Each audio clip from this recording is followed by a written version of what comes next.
Hey, how are you doing? I'm doing as good as ever, and I have to apologize for my prolonged absence. I will explain why I was gone for so long. I was in London. You might notice I look a little bit different. That's because I got a haircut, and well, I went to London, and that was probably one of the best experiences in my life. I honestly miss it a lot, and I want to move there one day. That's my dream. So, me and my brother were in the car, and he just said, "Do you want to go to London?" And I was like, "Yeah, sure. When?" And he said, "Tomorrow."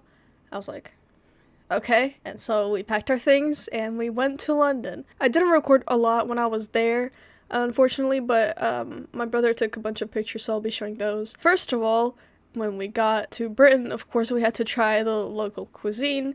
So, what is more British than McDonald's?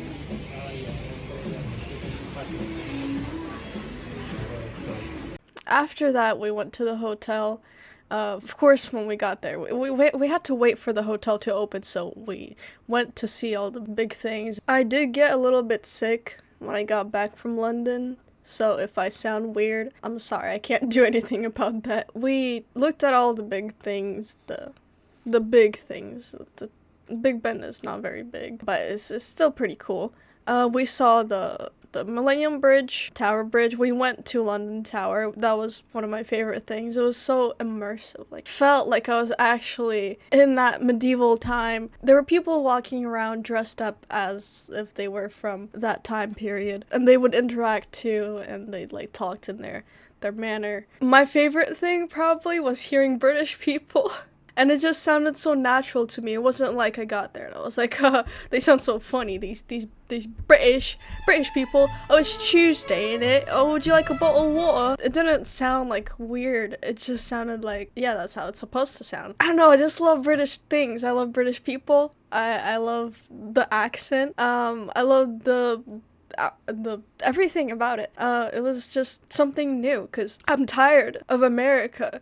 Just like every day hearing something like, "Oh yeah, I just went and shot a buck with my 12 gauge shotgun, and then I came back home to my RV and I drank a beer and I watched some television." Yeah, something like that. It gets tiring. I get bored of that. So hearing British people talking was so, I feel like a kid who came back from the zoo and just like, "Whoa, I saw the lions and they were roaring and it was so cool." That's what it feels like. I feel racist. I'm gonna be serious. Like, British accent just sounds so much more like educated. Like, if a British person was telling me some like complete nonsense, some like nothing burger information, straight up lying to me, just saying like the sky is red, but they say it in their accent, I'm gonna believe them because they just sound so much better. Educated, they sound smart. I wish I had that accent so that people would like immediately believe everything that I'm saying. I don't know if other people feel like that, like when they hear British people talking, is it like the same? Does everybody think like this? I don't know. Am I just autistic? But yeah, back to how I actually spent my time in London. We went to a hotel for a few nights, and then after that we rented an apartment that was a little bit closer to like London itself, and it was like right next to a metro station, so it was easier to travel. Oh, and I love the metro. I love subways. It's just so like, I know a lot of people don't like public spaces like public transport. It gets crowded and there's like sometimes weird people, especially on subways. It's kind of relaxing to me, just putting in my headphone, listening to music, and just like standing there or sitting there, and it's slightly moving. It's therapeutic, I guess. I don't know. I'm just built different. We went, of course, we had to go to all of the checklist places that everyone goes to. We went to, it was like some kind of chapel building with a huge dome with a bunch of like paintings of saints. We could like climb up all the way to the top and look at London. Another interesting thing I saw the BT Tower, which might not be very special to others, but I found it on accident and I was like, that is very interesting. That looks exactly like Doctor Who's screwdriver. The BT Tower looks exactly like that. If you know what I'm talking about, You get it. Obviously went to a bunch of like old buildings. We visited St. Dunstan in the east. It was like the small ruined abbey. It was a public space. You should just walk in and look at it. It was really nice. I took some pictures. I asked my brother to take some pictures of me, but they were terrible, so I'm not gonna show them. No offense to my brother, of course. Most of the stuff I'll be showing is what he took. I'm kind of bad with names of places, but we went to St. Paul's,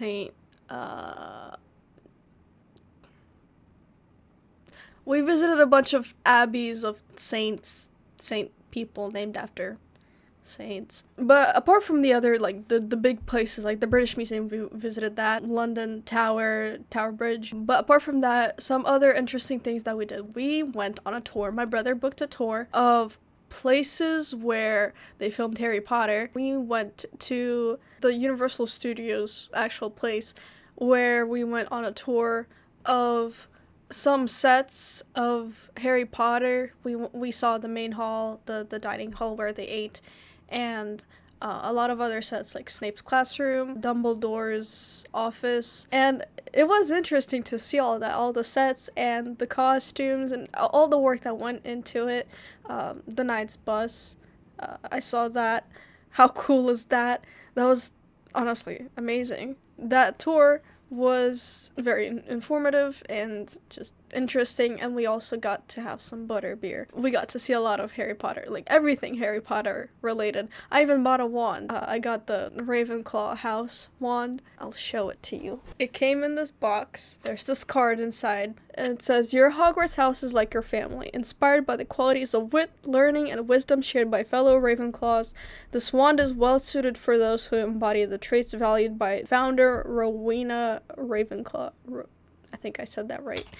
So here's the wand, and what I like about it is that it's like kind of heavy. It's plastic, so it has some weight to it, which is different from my wands, because I also make wands. Mine are wood and they're pretty light, but this one's heavy. What I don't like about it is the tip, because it just ends. It's very blunt. This doesn't look like a raven, it looks more like an eagle. It's still pretty cool. It's got a very interesting design, very intricate. This little strip of text on the wand, it reads, "Where those of wit and learning will always find their kind." And it also says, "Copyright and TMWBEIS 24. But that is not important. What I do want to share is, okay, look at this wand. Blue handle, right? This text around it, right? This is the wand that I made for myself a couple years back. Look at this. They're the same length, almost exactly the same length. Both have a blue handle, except mine has a quartz stone and it has some charms on it. And it also has the same exact strip of text around it, like the spiraling, but mine is black and it has some silver wire around it. But the similarities are like between these are kind of scary. Someone ripped somebody off, and I didn't rip anybody off. So I think they stole my design. I don't know how they did it, but they definitely stole my design. We visited Oxford, some other places that I can't really remember. I think it was a nunnery. There was a room where that scene from either the first or the second Harry Potter movie, where there's this like big old kettle in the middle of the classroom, and it's Snape's classroom. Then we also went to Lecoq. It's a very like preserved village, very, how do I say it, vintage, antique, but it was also very whimsical. We saw Harry Potter's parents' house, and we saw Professor Slughorn's house, so that was pretty interesting. And overall, it was just so like whimsical. I took some pictures of some things, and it was like, it felt magical, you know. Another place that we went to was the Victor Wind Curiosities Museum, which I just randomly found. I was looking for things that are weird places in London that I could visit, and let me tell you, I was not prepared to see what was there. When I was looking on Google Maps, I was looking at the photos that are like people took and posted from that museum. I was just looking, I was some creepy, weird type museum. Like, oh, that's interesting. And then we go there. I didn't take pictures because that would be weird, but I have to warn you, if you ever want to go to that museum, it has a lot of inappropriate things that I did not expect to see. A lot of, like, a quarter or even a third of it is filled with inappropriate things. You get what I'm saying. I don't have to explain it. If you don't get it, then that's fine. You don't get it. But body parts, not real ones, but pictures and similar stuff related to that. But I won't be talking about that as much. I want to talk about the stuff that was enjoyable, the stuff that I actually liked. There was these pictures that were like little framed squares with these, I don't know what to call them. They're kind of like snowflake shaped things, but they were made out of bones, which I thought that was really cool, and I wanted to have something similar in my room. There was one thing I found interesting. I saw this one photograph of Victor Wind, the guy himself who made the museum. He made this like picture of himself. It was like he committed suicide, had blood on his face or something like that. I didn't take a picture of it.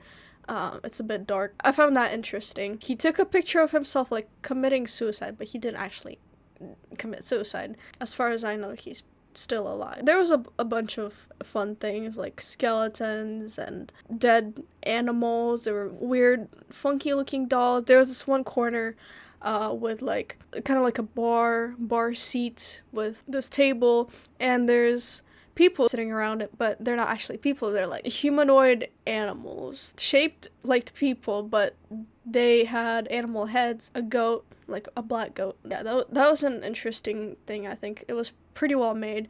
There was also a lot of other things. There were these conjoined pigs in a jar. I took a picture of this one ring that Victor Wind bought for himself, and I was like, oh, I want that too. There was just a bunch of interesting things. I really enjoyed that museum, honestly, ignoring all of the inappropriate things. It was kind of inspiring. It made me want to redo my whole room, repaint the walls, and put new posters up, which since I came back from London, I've been doing a lot of crafts, so to like upgrade my room to make it look cooler, and I'll be making videos about that too, making crafts and probably sharing some stories. That's pretty much all that happened. We went to London. We spent 10 days there. It was really tiring, but at least it was cold there, like actually cold in the summer, so I could wear a long sleeve and then like a coat over that, and I would still be slightly chilly. I love cold weather. Perfect for me. Perfect. Which is why I want to move to London so much, so I can be in the cold. But we actually got lucky, I think. It was pretty sunny most of the time. I enjoyed it a lot.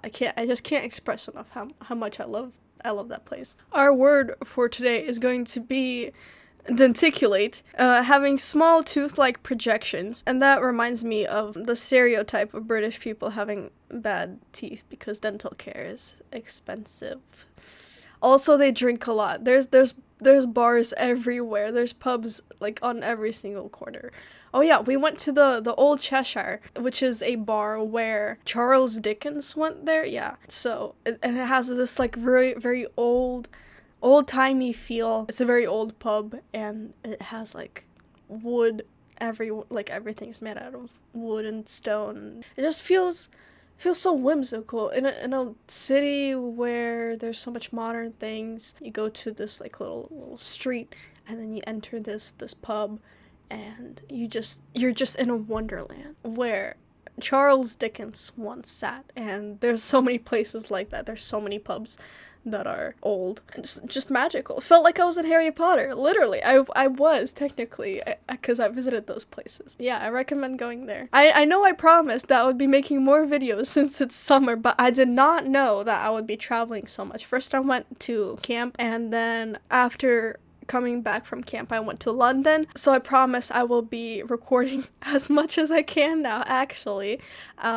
I'll try to. I've got some ideas brewing. Okay, I have some thoughts in this little the nugget inside my head. So I promise this time I actually promise, and I'll keep my promise that I'll be making videos. So thank you very much for watching. Thank you for sticking with me. If you're new, subscribe, watch my other videos. I think they're pretty entertaining. I hope that in the time that I was gone, you had a good time, good life.